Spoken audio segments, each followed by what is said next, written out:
Vous connaissez Victor Hugo. Mais est-ce que vous connaissez sa vie à travers les actes d'état civil?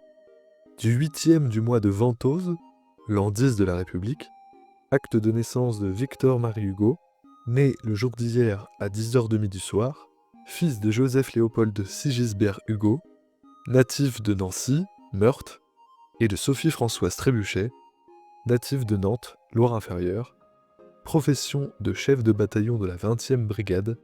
Les témoins sont un chef de brigade et aide de camp du général Jean-Victor-Marie Moreau et son épouse. Victor Hugo est donc né le 26 février 1802, 22h30, à Besançon.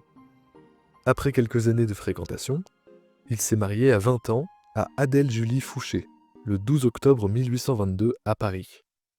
Dans son extrait de mariage, son métier est membre de l'Académie des Jeux Floraux de Toulouse, métier qu'il conserve en 1823 à la naissance de son fils Léopold.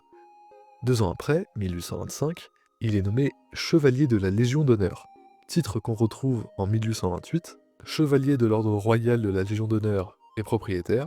D'ailleurs, il est nommé baron.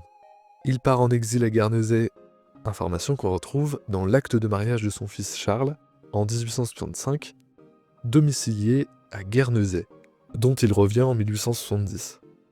En 1881, l'avenue dans le 16e arrondissement de Paris, dans laquelle il réside, est renommée avenue Victor Hugo, où il y décédera le 22 mai 1885 d'une congestion pulmonaire, information non présente dans son acte de décès, qui est d'ailleurs la tête d'affiche des archives numérisées de Paris.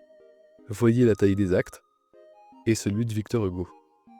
Acte de décès de Victor-Marie Hugo, âgé de 83 ans, membre de l'Académie française, sénateur de la Seine, né à Besançon, Doubs, décédé à Paris en son domicile, avenue Victor Hugo 50, hier au soir, à 1h30.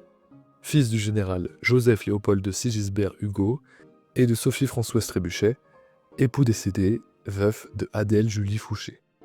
On le retrouve dans les tables de succession et d'absence, sénateur, avec 2 successions indiquées, le 21 novembre 1885 et le 16 décembre 1891, avec d'autres liquidations et testaments faits. Désormais,